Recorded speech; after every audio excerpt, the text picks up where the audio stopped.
জয়গুরু, নমস্কার সকলকে। আজকে যে বিষয়টি নিয়ে আলোচনা করব, একজন ইউটিউবে মন্তব্য করেছেন আমার চ্যানেলে, যে এবার হচ্ছে 8ই অক্টোবর শ্রী শ্রী শারদীয়া দুর্গাদেবীর বোধন, আর 9ই অক্টোবর আমন্ত্রণ অধিবাস। এই যে একদিন বোধন আর একদিন অধিবাস, এর কারণটা তিনি জানতে চেয়েছেন। যে আমরা তো সাধারণত দেখি যে সপ্তমী পুজোর আগের দিন বোধন হয়, তাহলে এখানে এই ব্যতিক্রমটা ঘটছে কেন? 8ই অক্টোবর সায়াহ্নে শারদীয়া বোধন, আর হচ্ছে 9ই অক্টোবর সায়াহ্নে আমন্ত্রণ অধিবাস, এর কারণটা জানতে চেয়েছেন। আমি প্রথমেই বলে রাখি, আমি এই যে দুর্গা পূজা অনুশীলন বইটি সম্পাদনা করেছি, এই বইয়ে একটা চ্যাপ্টার আমি পড়েছি এই সমস্ত ব্যাপার নিয়ে।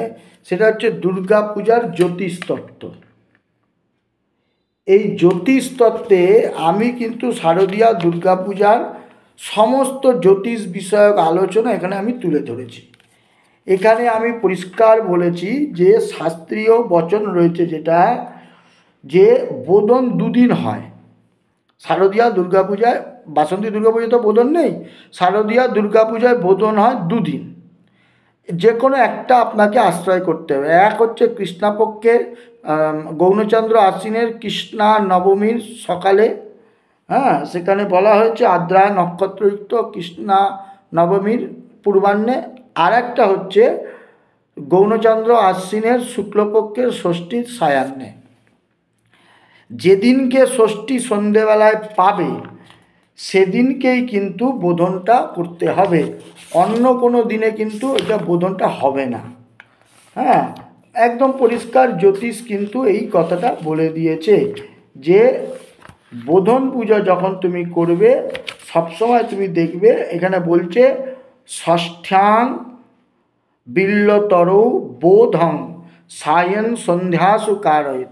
যেদিনকে সন্ধ্যা ষষ্ঠী তিথি পাবে সেদিনকে তুমি বোধন করবে। এবার দেখুন, 8 তারিখে সন্ধেবেলায় ষষ্ঠী আছে, 9 তারিখে সন্ধেবেলায় কিন্তু কোনো পঞ্জিকাতেই ষষ্ঠী তিথি পায়নি, তাই 8 তারিখে বোধন হচ্ছে, 9 তারিখে বোধন হচ্ছে না। আর আমন্ত্রণ অধিবাসের ক্ষেত্রে বলা হয়েছে পত্রী প্রবেশাৎ পূর্বেদ্যু সায়াহ্নে বিল্লবাসিনীম চণ্ডীং আমন্ত্রয়েৎ তত্র নাত্র ষষ্ঠী পুরস্ক্রিয়া।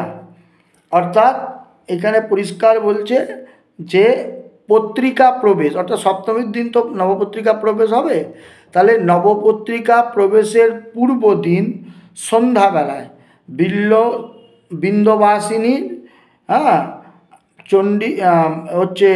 চণ্ডিকা দেবীর বিল্লবৃক্ষে হচ্ছে আমন্ত্রণ এবং অধিবাস করবে। সেখানে ষষ্ঠী তিথির আদর বা অপেক্ষা কোনোটাই দরকার নেই, অর্থাৎ এখানে ষষ্ঠী তিথিতেই করতে হবে, সপ্তমীতে করা যাবে না, এই রকম কিন্তু কোনো বাধ্যবাধকতা নেই। একদম পরিষ্কার শাস্ত্রীয় বচন আছে। আপনারা যদি কেউ হচ্ছে আমাদের স্মৃতিচিন্তামণিও ফলো করেন, স্মৃতিচিন্তামণি থেকে এখানে কিন্তু আপনি এই বিষয়টা পুরোটাই আপনার হাতে চলে আসবে। সেখানে আপনি পুরো বিষয়টাই পেয়ে যাবেন যে কেন বলা হয়েছে, কিসের জন্য বলা হয়েছে। সুতরাং এই বিষয়ে কোনো দ্বিমত থাকতে পারে না যে কেন 8 তারিখে হবে।